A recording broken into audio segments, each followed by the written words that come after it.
سب دیکھنے اور سننے والوں کی خدمت میں محبت برا سلام۔ پروگرام ہے آپ کی آواز۔ آج ہمارے ساتھ ایک بہت ہی پیاری شخصیت ہے، ایک زبردست قسم کا ان کا میسج بھی آیا تھا۔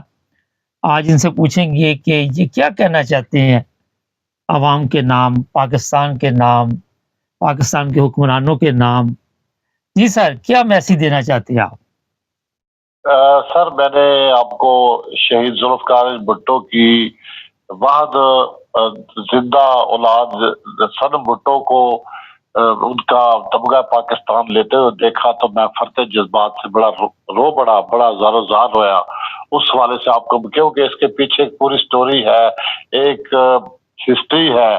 تو دیٹ از وائی سر زمین بے آئین ملک پاکستان سن 47 میں مارد وجود میں آیا، بے آئین ہی رہا۔ 56 کا آئین منسوخ کیا، 73 کا 62 کا آئین منسوخ کیا گیا۔ اخیر شہید ذوالفقار بھٹو نے جب 73 کا آئین عوام کو متفقہ آئین دیا، تمام جماعتوں کی سیاسی پارٹیوں کی مشاورت سے، تو ذوالفقار بھٹو صاحب نے اپنی پہلی نشری تقریر اس حوالہ سے کی اور کہا کہ میں نے ماشاء اللہ کو ہمیشہ کے لیے دفن کر دیا ہے۔ لیکن آنے والے حالات نے بتایا کہ ماشاء اللہ تو دفن نہیں ہوا، لیکن شہید ذوالفقار علی بھٹو کو ماشاء اللہ نے ہمیشہ کے لیے دفن کر دیا۔ یہ ایک بہت بڑا المیہ ہے۔ ساری دنیا کے چیف آف آرمی سٹاف کا کوئی نام نہیں جانتا۔ پاکستان کا چیف آرمی سٹاف اتنا واضح ہوتا ہے، اتنا یعنی وہ منبع و مرکز ہوتا ہے پاکستان کا، طاقت کا سر چشمہ ہوتا ہے پاکستان کا آرمی چیف جو بھی ہوتا ہے۔ جب ذوالفقار بھٹو صاحب نے 73 کے آئین میں ایک آرٹیکل نمبر 6 رکھا تھا، جس کا مقصد تھا، جس کا فنکشن یہ تھا کہ تنسیخ آئین سنگین غداری اور اس کی سزائے موت۔ غالباً یہی آرٹیکل ضیاء کو جو کھٹک رہا تھا، اس آرٹیکل کے پیش نظر ضیاء الحق نے ایک قتل کا کیس نہیں بلکہ ایک کیس کو قتل کر کے شہید ذوالفقار بھٹو کو اس وقت کے ٹٹو ججوں کے ذریعے سب سے بڑا افسوسناک پہلو ہے، اگر ذوالفقار بھٹو کو ماشاءاللہ شہید کر دیتی تو اتنا افسوس نہ ہوتا، جو کہ سول عدالت کے ذریعے یہ کروایا گیا۔ یہ بہت بڑا المیہ ہے۔ اگر حالیہ عہد حاضر میں دیکھا جائے تو اگر میرے جیسا کوئی چیف جسٹس ہو پاکستان میں تو وہ کہے بھئی جتنے کیسز عمران خان کے خلاف بنائے گئے ہیں میری عدالت میں پیش کیے جائیں۔ جب وہ سارے کیس پیش کیے جائے تو ایک بڑا مارکر لے کر اوپر کانٹا لگاتا ہے، کہتا ہے سب بکواس ہے، آئندہ کسی نے اس کے خلاف جعلی کیس بنایا تو میں اندر کر دوں گا۔ یہ جمہوریت ہے، یہ قانون ہے، یہ پاکستان ہونا چاہیے۔ یہ پاکستان نہیں بن سکا۔ کیوں نہیں بن سکا؟ یہ سیاست دانوں کی کرپشن، سیاست دانوں کی مجبوریاں، جو افواج پاکستان کے رینک بڑھتے جاتے ہیں، غرغراہٹ بڑھتی جاتی ہے، شراب نوشی بڑھتی جاتی ہے، طاقت بڑھتی جاتی ہے، مقاصد بڑھتے جاتے ہیں۔ اب جو حالات آ گئے ہیں، 71 والے حالات پیدا ہو چکے ہیں۔ اللہ تعالیٰ پاکستان کی خیر کرے کہ اس کو حفاظت میں رکھے۔ اب تو پولیس والوں نے ایک وتیرہ بنایا ہوا ہے، کوئی جب چراہوں میں، چوکوں میں کسی شریف آدمی کو کھڑا کرتے ہیں، بتہ خوری وصول کرتے ہیں، اگر کوئی آدمی بحث تکرار میں پڑ جائے تو اس کو کہتے ہیں 9 مئی میں ڈال دیں گے، آپ کو 9 مئی میں ڈال دیں گے۔ تو وہ انہوں نے ایک ہتھیار بنا رکھا ہے، حالانکہ 8 فروری کا کوئی ذکر نہیں کرتا کہ 8 فروری کو کیا ہوا تھا، کس طرح اتنا بڑا ڈاکہ ڈالا گیا تھا۔ یہ میں میسج دینا چاہتا ہوں کہ پاکستانی باشعور عوام جو ہے اٹھ کھڑے ہوں، خدا را پاکستان کی حفاظت کرے، پاکستان کو بچائیں، فرونیت سے بچائیں، کرپشن سے بچائیں، غربت، بے روزگاری، بیماری، تنگ دستی 4 سو پھیلی ہوئی ہے، انارکی پھیلی ہوئی ہے، تخریب کاری پھیلی ہوئی ہے۔ اور یہ ضیاء الحق جب آیا تو اس نے اسلام کا نعرہ لگایا، اسلام کے نام پر 90 دن کے انتخابات ہوں گے۔ وہ 90 دن، 11 ماہ، 11 سال 2 ماہ 20 دن پر محیط ہو گئے، حتیٰ کہ مصروف ایک طیارے میں جل گئے. وہ طیارے میں جل نہیں گئے، جلائے گئے تھے. وہ جب C-130 جلایا گیا تو ضیاء الحق کو جب آگ کا پہلا شعلہ نظر آیا تو شہید ذوالفقار علی بھٹو کا پرنور چہرہ ضرور نظر آیا ہوگا. اسی طرح اب جناب ہمارے حافظ صاحب نے قرآن کا آسرا لیا کہ جی میں حافظ قرآن ہوں، وہ ایک آیت سناتے ہیں جی ہاتھ کاٹ دو. یہ نہیں کہتے قرآن میں جو گنونے جرائم ہے، وہ کرپشن ہے، وہ بے انصافی ہے، وہ ظلم ہے، ان کے متعلق اللہ کے احکامات پر نظر نہیں ڈالتا کوئی بھی. اصلی احکامات اللہ رب العزت کے یہ ہے. اللہ پاک کہتے ہیں تم لوگ دنیا کی رغبت میں ہی رہتے ہو، حالانکہ آخرت بہتر اور پائندہ تر ہے. یہ سر میرا تھیم ہے میسج کا، اور میں سڑ رہا ہوں کر رہا ہوں کہ یا اللہ پاکستان کو پاکستان بنا دے. یہ بڑا متبرک نام ہے، اسلام کے نام پر بنا تھا.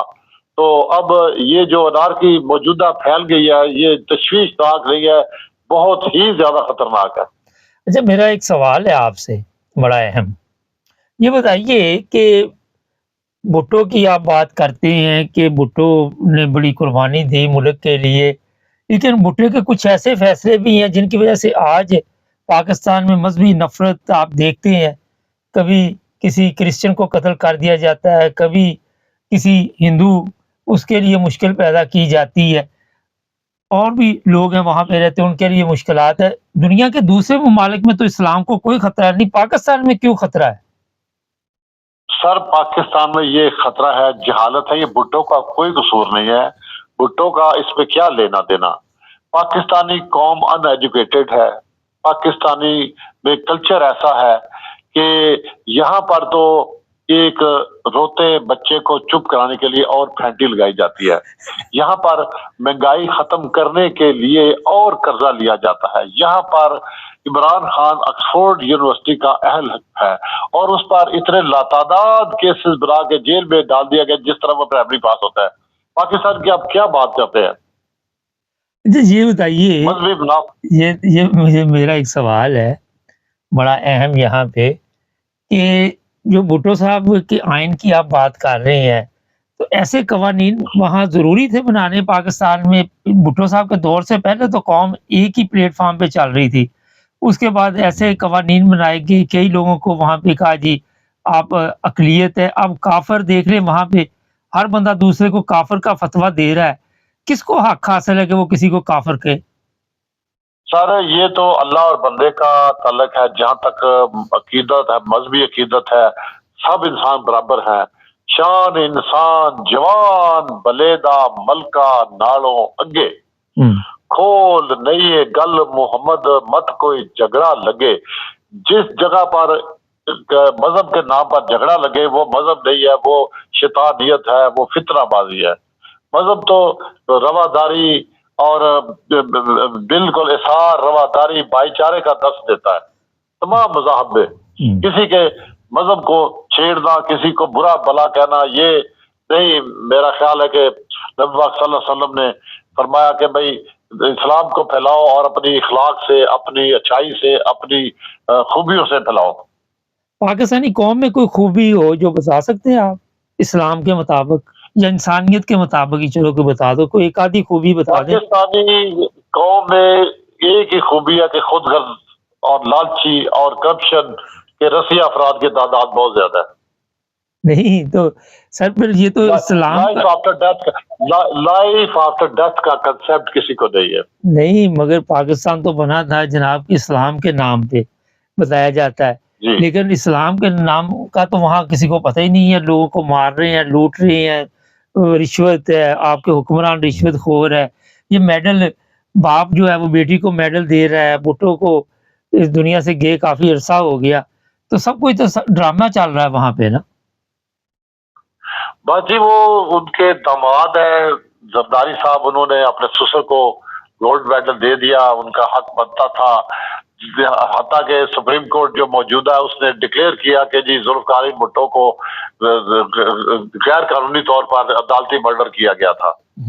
نہیں تو اس یہ وقت تو اس declared ہو چکا۔ نہیں تو اب کون سا عدالتوں میں انصاف ہے؟ اب بھی تو حافظ صاحب بھی فیصلہ بھیجتے کہ کیا کرنا، کس کو اٹھانا ہے۔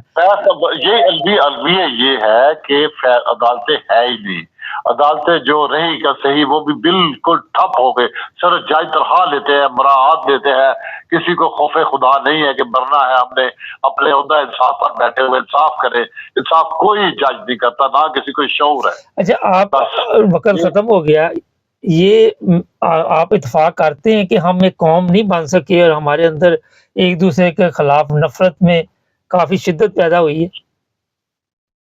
سر یہ المیہ ہے، اسی وجہ سے ہی یہ سارا جو خرافات پیدا ہو رہی ہے، تحمل، حوصلہ، بردباری، رواداری، انسانیت، بہت شکریہ، یہ ان کا ہے ہو چکا۔ بہت شکریہ سر، آپ نے ٹائم دیا۔